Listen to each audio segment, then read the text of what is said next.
Coming to you from a cozy little condo high atop Old Fourth Ward, Atlanta. Welcome to The Ron Show on America One Radio. Here's your host, Ron Roberts. As was always the plan, this week would be a mixture of retrospective, maybe a day off for New Year's Day, and moving ahead into the 2025 calendar year with an uncertain political future ahead, particularly for liberals and progressives. That being said, the retrospective we planned for today changed quite a bit when we got the news late yesterday afternoon that former President Jimmy Carter had passed away. Of course, he is former governor of Georgia as well, and a bit of a mixture of stories in an upbringing from humble beginnings in South Georgia, a peanut farmer, obviously, thrust into politics, following his father's footsteps, becoming the governor of the state of Georgia, leaving a lasting imprint throughout the state, places that we enjoy today as citizens that might not be there for us were it not for Jimmy Carter. Of course, his presidency marked with highs and lows, and of course, as we leave a one-term presidency mired in economic and inflationary uncertainties, this almost feels a little bit like deja vu all over again as President Joe Biden prepares to make his exit in the coming days. That being said, Jimmy Carter lived to be 100 years old, the oldest living U.S. president in American history. And joining me to share in some retrospective is, of course, Melita Easter's executive director of the Georgia Win List, who, as a young reporter in 1976, correct? You were on the ground in his hometown of Plains, Georgia, the night he was to return home victorious from that election. Thank you for joining us. Thank you. And, it's an indelible memory to be in Plains when the airplane brought him home to Plains as president-elect for the first time. And I'll never forget the tears of joy. So many in that group who were there to welcome him home had streaming down their faces because obviously President Carter was the first Georgian and the first Southerner to become president after the Civil War. And it felt like the South was finally a part of the United States again when our own native son was elected president. I will remember always Carol Dadisman, who was the publisher of the Columbus newspaper, handing him the newspaper that proclaimed he had won the election as he stepped off the plane. And it was such a wonderful moment for South Georgia and for all of Georgia to have that history taking place on our own soil and our native son elevated to that office. Do you think he understood in the moment the sort of transitional person for a national leader that he was, given, we have the benefit of hindsight, obviously, looking back 48 years later, to see what a transition the nation was going through, the party was going through, the South was going through, Georgia was going through. Do you think he understood at that point in time the sort of transitional leadership required for that time in American history?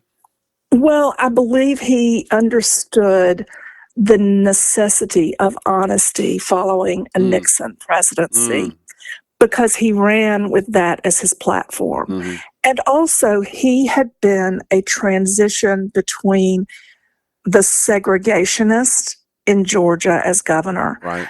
And he started his term as Georgia governor saying, the time for segregation is over.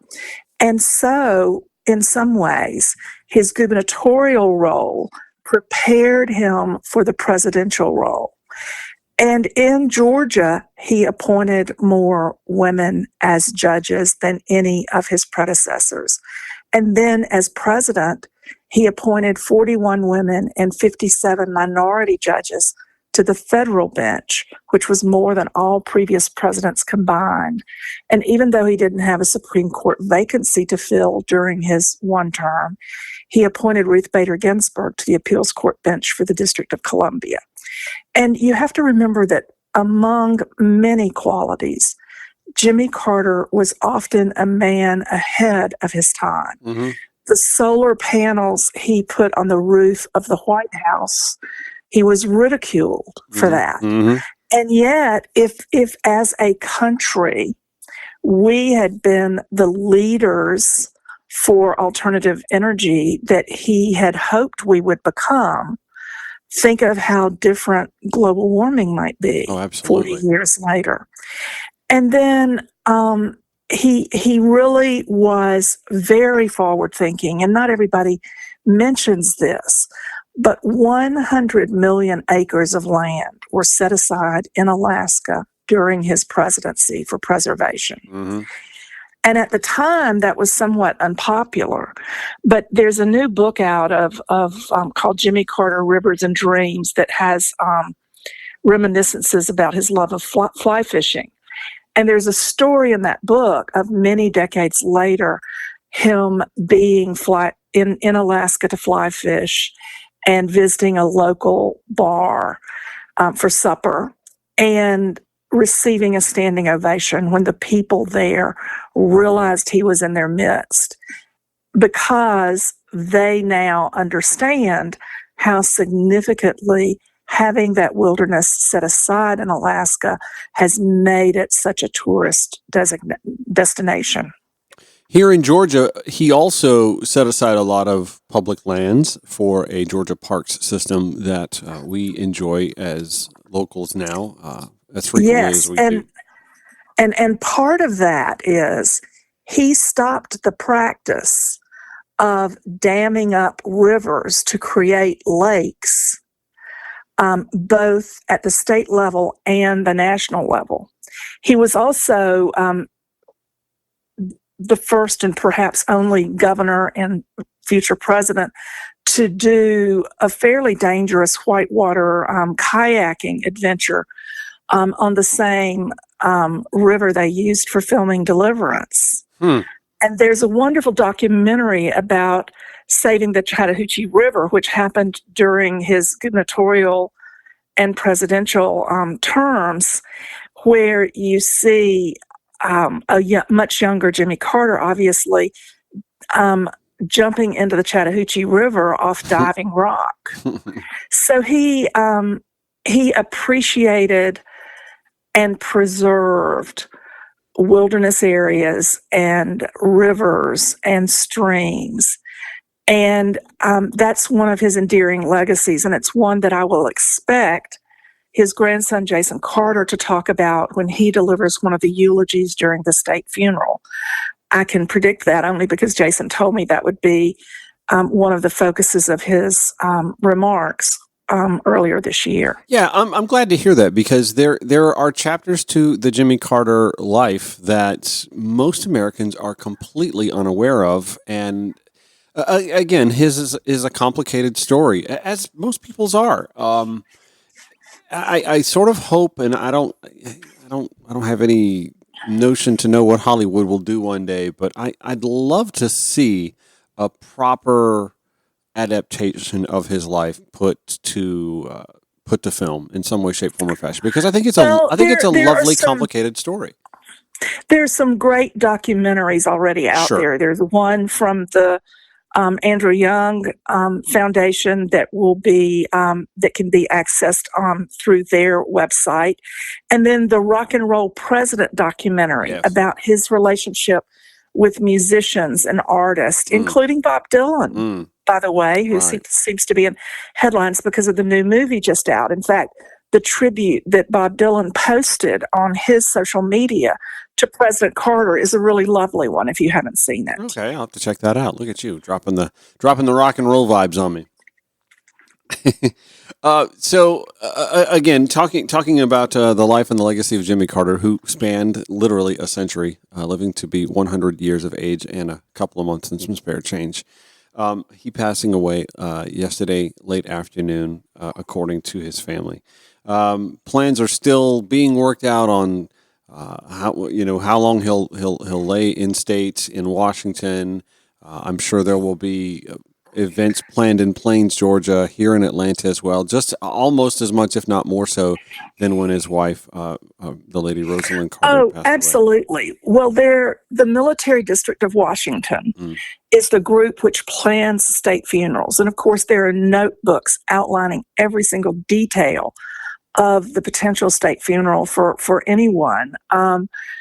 In fact, during the first month of any presidency, the president is required to make his wishes known for what his state funeral would be like. And of course, those can be updated. But what's interesting is that President Biden has designated January 9th a national day of mourning. And typically, a president will lie in state for 1 or 2 days in the U.S. Capitol Rotunda as a part of a state funeral. The problem with figuring out what's going to happen is that the Congress has to pass a resolution authorizing the departed president to lie in state. Congress is not in session until after the New Year's Day holiday, Friday. Their first order of business, technically, is to elect a speaker. Perhaps there will be some suspension of the rules to pass the resolution setting in place this state funeral. You would hope. Because you've also got January 6th as the day for the joint session to count electoral votes. Well, and then, of course, the inauguration is on January 20th, and the same group which plans the inauguration is the group which plans state funerals. How about that? Wow, that's a busy couple of weeks for sure. And we're not even sure that Republicans can elect a Speaker of the House. We've seen this song and dance a time or two before here in the last couple of years. Right. So there's a lot hanging in the balance there. The nice thing is the flags will be at half-mast nationwide for 30 days. That part is established. And the Carter Center, I believe, has already announced that the president will lie in state at the Carter Center, which will allow Georgians the opportunity to say goodbye to their beloved native son, although we do not yet know the dates for that. And then, of course, President and Ms. Carter selected their final resting place, where she already is, on the banks of a pond he helped dig on the family home site, which has already been dedicated to the Park Service. And it's beautifully landscaped with azaleas and I believe a magnolia, which is grown from a cutting from a magnolia tree on the grounds of the White House. So it's a beautiful setting for his final resting place, right beside Rosalind Carter. And I wanted to say, I think Mike Lukovich did a beautiful trifecta of cartoons. He's just been on fire all year. And his great admiration for the former president is evident in those 3 beautiful cartoons, because he couldn't select which one. Yeah, I saw that as well. Shared that on our, I believe it was the Twitter X platform at Ron Show ATL. I'll put that in the show notes today at ronshowatl.com. Going to take a quick break. Back to join us, Melita Easters, Executive Director of the Georgia Windlass, commemorating the life of Jimmy Carter. Back after this. I mentioned, by the way, our social media platforms. You can follow The Ron Show, whether it's on the Twitter X, Instagram, Blue Sky, all over that now, Facebook. That would be at Ron Show ATL. Melita Easters, Executive Director, Georgia Windlass, joining us. She was in journalism and covered Jimmy Carter almost from day one of his presidency, and has a lot of historical nuggets to share with us. And I'm so grateful that she gave us the time to do that today. You wanted to discuss the Camp David Accords, which were still a lasting legacy, hanging on by fingernails in the Middle East, the effect of those accords. Well, the 1978 Camp David Accords brought peace to Israel and Egypt after 4 wars. And the Camp David Accords were the most durable major treaty of the post-World War II era. And it, as much as there is great conflict in that region now, can you imagine what it might have been like had that peace agreement not been forged? And literally, he took the two leaders to Camp David and shuttled back and forth between them, personally hammering out this significant agreement. And there was a point in that where both men were ready to go back to their home countries. And President Carter was at his wit's end, and he remembered that Menachem Begin had all of these grandchildren. And so he hand-signed photographs for all of those grandchildren and delivered them to Begin and talked about how everyone wants peace for their grandchildren. And Begin stayed, and they reached this agreement. But he had such a wonderful knack for finding agreement and a dogged determination to keep at the job. And I think there's so much of his personality that then translated into the amazing work of the Carter Center, and the most significant post-presidency for any American president.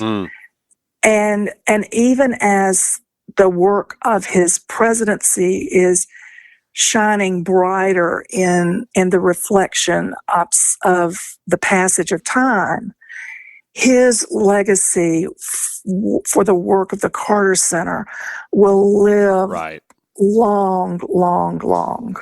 It's funny. I said after his passing yesterday, if we just had 1 2-year term in Congress where we had 535 folks like Jimmy Carter, a president like Jimmy Carter in the White House, just 2 years, I feel like so much of what ails this country could be solved. And I would extend that to say that any ex-president's lasting effects, if we each could enjoy that from all ex-president, what a better world we would all live in. And you gave the Camp David anecdote, and I thought to myself, that's the story. That's the Hollywood film that no one's written yet that I think would be one worth watching. And it's been so long ago that there are plenty of folks who would be seated in the theater who have no idea how the story ends.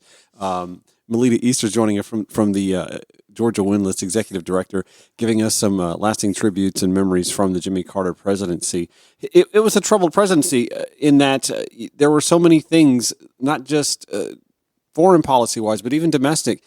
Energy. He, of course, created the Department of Energy, the Department of Education that is continually under fire now from Republican scourge, and we're heading into a presidency where the WWE's Linda McMahon will now head it into whatever direction she decides to. But I was doing some research last night about his impact on the LGBTQ plus community. And again, a bit of a complicated story in that he had evolved on gay rights issues and was letting his Christianity guide him. But in today's snapshot terms, it's not the way folks would have thought it would be. But he was trying to lay the framework for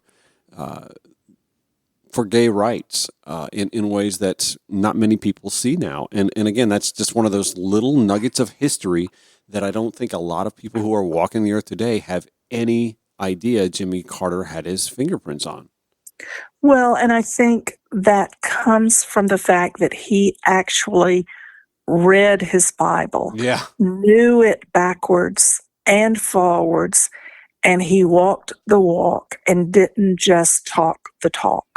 Which makes him so unique. I was noticing that there was a piece, I think, in The Atlantic that spoke to Jimmy Carter's presidency being a strange presidency. Strange by American terms or I guess measure, in that, he was bold enough and brave enough to talk about the materialism that, we were enraptured by at that time. And this was the 1970s, and we've only gotten worse since then when he spoke in his crisis of confidence speech, which we will touch on with historian and former sociology professor Mal Hyman in the coming moments. But brief 30 seconds, anything more you'd like to add to the legacy of Jimmy Carter as we speak about that today? When he received the Nobel Peace Prize in 2002, the chairman of the committee made note of the fact that Carter followed an Ecclesiastes verse, the worst thing that you can do is not to try. And he concluded his remarks by saying, few people, if any, have tried harder. Jimmy Carter passing away late yesterday afternoon at the age of 100. And joining us today, sharing some of these wonderful anecdotes, Melita Easters at the Georgia Win List. Thank you so much for joining me. Thank you so much for having me. It's always a pleasure to talk. Thanks. I believe that was former sociology professor, historian, and former congressional candidate Mal Hyman calling in to join the show. So stand by. He joins us to talk more about Jimmy Carter's legacy when we return on The Ron Show. America One Radio, Progressive Voices via TuneIn. This is The Ron Show on America One Radio. Joining me to further discuss the lasting impact of Jimmy Carter, former governor of Georgia, 76th governor of Georgia, 39th president of the United States, former sociology professor, historian, and congressional candidate, and if I can talk him into it again, maybe again. Mal Hyman, thank you so much for joining me. I appreciate that. How are your holidays? Terrific. With family. Loved it. Good to join you. So I reached out to you upon news of President Carter passing because I knew that you would have a good, I think, snapshot of history, a perspective that most folks, I mean, I'm 50 years old and I barely remember him as President of the United States. I do, of course, know so much of his work after being President of the United States. And his is the barometer for all barometers for ex-presidents. He set the bar incredibly high for those who decide to seek service after working, in the presidency. But I wanted to talk to you a little bit about his presidency and the lasting impacts of some of that era and how he guided this country through it. When we were rapping with Melita Easters earlier, I was speaking a little bit about his crisis of confidence speech, where he spoke about materialism in this country. And this is in the 1970s when he was kind of giving that fireside speech about Americans, gripping in the grips of inflationary issues. And I kept thinking about that speech a lot, actually, during the Biden presidency, because I wondered if and when Joe Biden might pull a page from the Carter legacy and give that speech. He never really did. Mal, so having lived through both the Biden and the Carter presidency, do you see parallels? I see a lot of parallels. Sure. And I think Carter deserves great credit for what he did as a president, as well as setting the post-presidency model, his commitment to human rights, his living out his faith, his integrity, his humility, his healing, and all of that in response to a chaotic situation that he inherited. And I think Biden did a lot of that too. They both were committed environmentalists, committed to human rights, although Carter's commitment, I think, was far more bold in that not just the Camp David Accords that a lot of your listeners are aware of, but the Panama Canal Treaty and the withdrawing of aid from Latin American dictators under the Carter administration, and the efforts to normalize relations with China and Cuba, I think showed the boldness that Carter had on foreign policy that Biden lacked, but also a use of the UN more effectively by Carter. Carter was, of course, hit at the end with global factors on the economy, with unemployment rising to 11%, and with Afghanistan, both had to deal with it. It could be a very fair argument to say that Carter's top foreign policy advisor Zbigniew Brzezinski tried to bait then the Soviet Union into Afghanistan to break the empire. That has been much written about, and probably when all the files are declassified, a stronger case could be made for that. So Carter played great power politics as well, but you're right, a lot of parallels, and they were friends. I've been struggling over, I'd say, well, more than the last year. I think with the passing of his wife first, I thought, first of all, what a beautiful love story. There's so much about Jimmy Carter's life, not as president, that we don't know about. And I say that prior to his presidency, that I think make for a lovely story. His presidency obviously marked with highs and lows. And in a United States where political success is measured in terms in re-elections, he obviously did not enjoy that in 1980. But his post-presidency, again, would be just another fantastic story in and of itself. I was talking with Malia Easters about the Camp David Accords and how he literally went back and forth between two leaders who wanted to leave and without a deal, and how Jimmy personally was going room to room to keep those negotiations in place. We lack that completely today, and I can't help but wonder if it's because we just don't have the sort of genuine leadership in anybody that international leaders could look them in the eyes and know that what they're saying is coming from a position of earnestness. Does that make sense? Sure. And I think he tried to live out his faith. He knew enough to be part of the major international organizations like the Trilateralists. So he was within the elite, as was Mondale by the time he got elected, but by far the most progressive wing of the elites. And he hit office at a time in his mid-50s where he still had a lot of strength and felt passionately about the Middle East with that personal diplomacy. You know, had Biden reached power in his mid-50s, we might have seen a very different presidency from him. Although I think Carter's instincts were somewhat different, growing up more rural, having the experience in the military that he had. And you're right, he gave up that career to come back to run the family farm. And as Chris Matthews has noted, that Rosalind wasn't happy with it and didn't talk to him for days on end. And, he followed what he thought was right and was passionate about it. You know, I don't think the Carter Center has been given the proper respect that it deserves for monitoring elections or taking risks for human rights. And I think that legacy, is one that we're going to explore more in the coming days. And the other thing I would note with his post-presidency that seems underlooked in some of the retrospectives is how insightful his books are.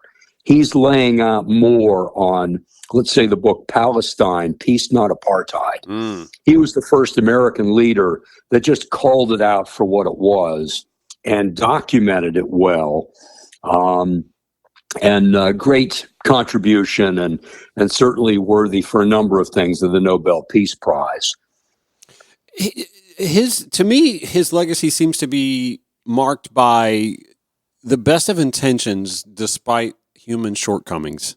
To me, that phrase just seems to sum up Jimmy Carter's legacy. I believe he always had the best of intentions, but human shortcomings are always going to be a part of the equation.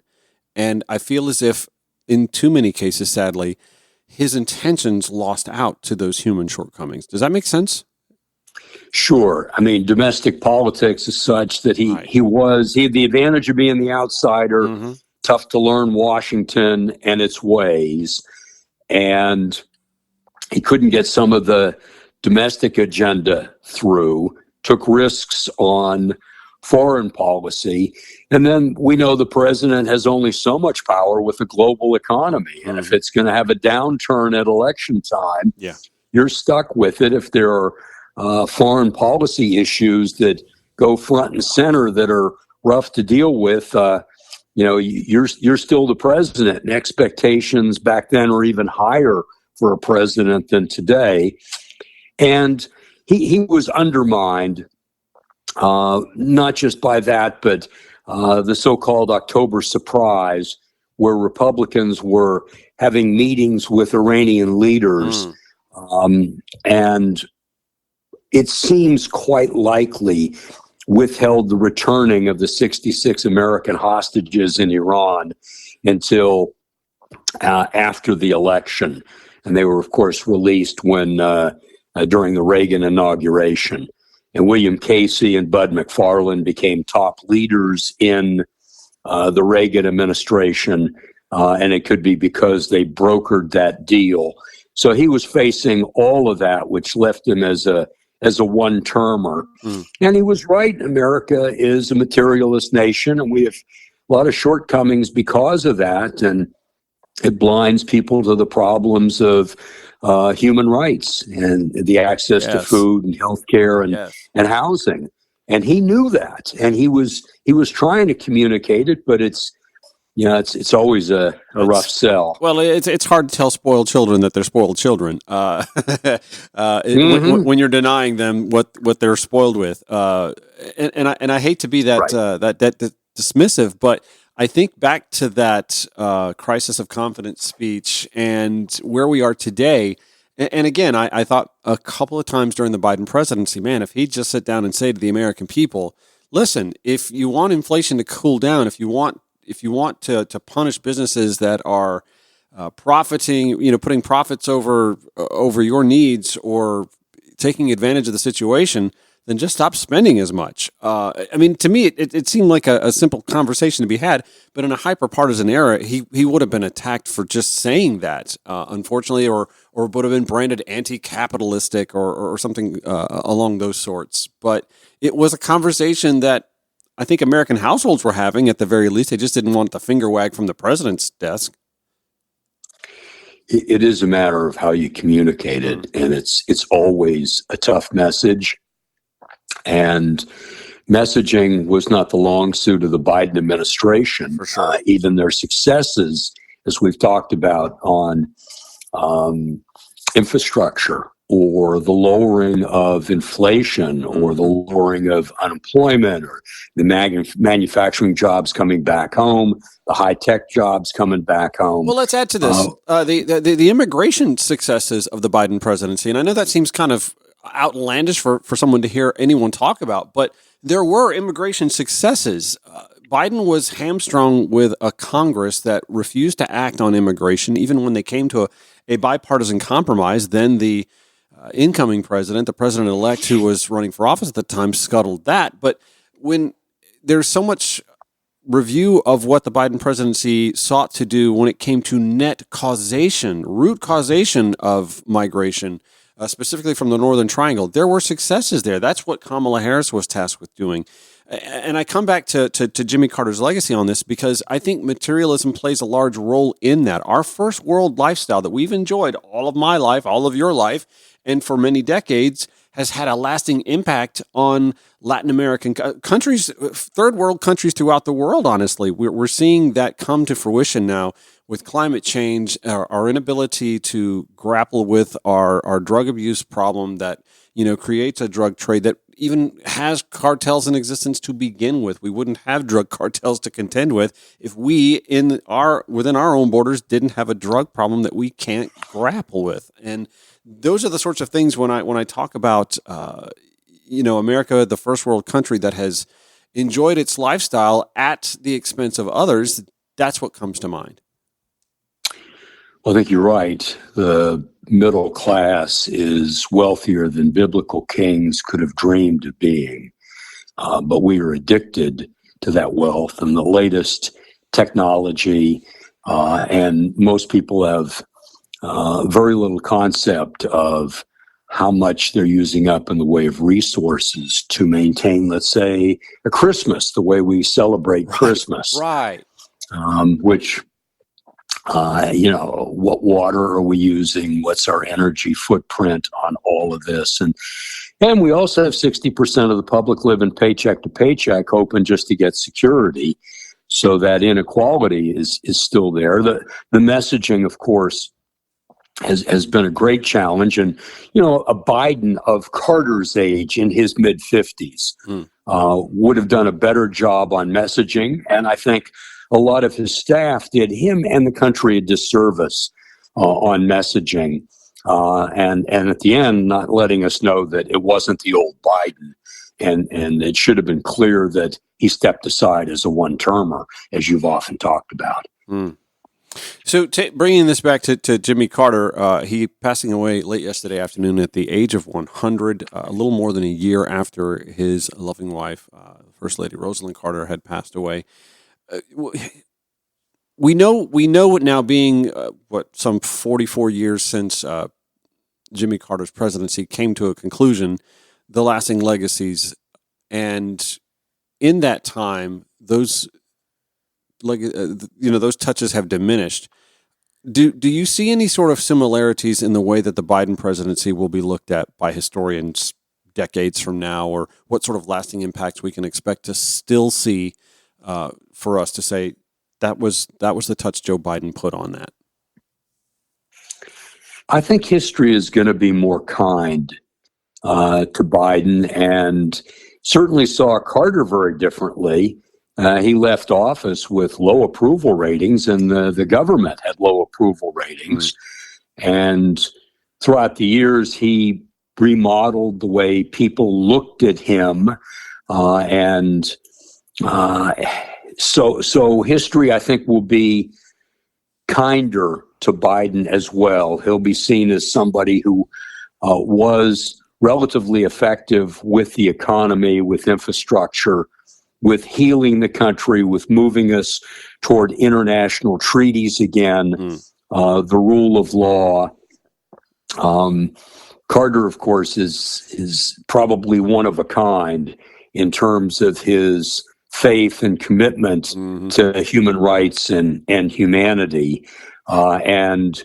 Because of leaving office at an earlier age, was able to create that post-presidency model. But I do think Biden will be viewed more favorably.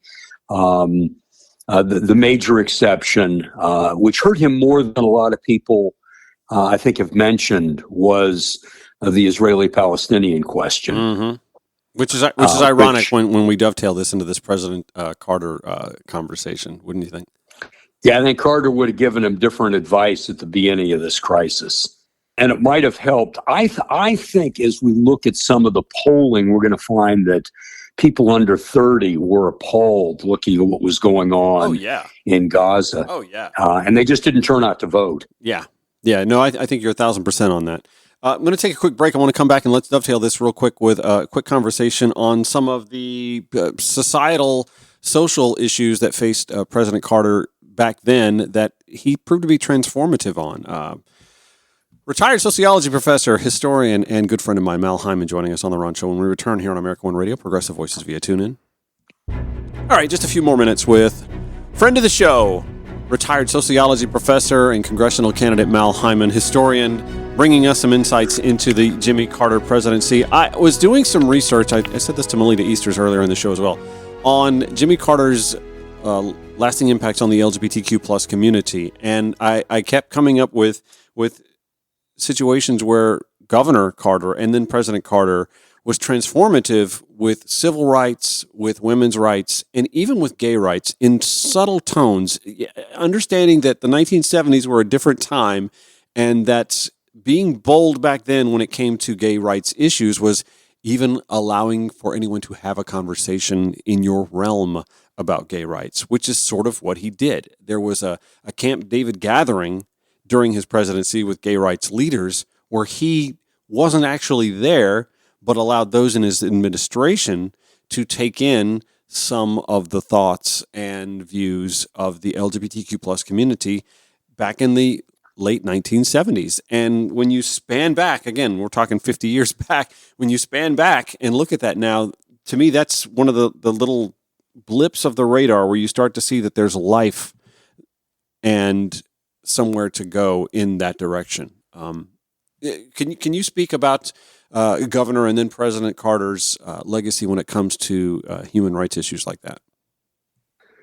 I think he deeply was committed to love and truth.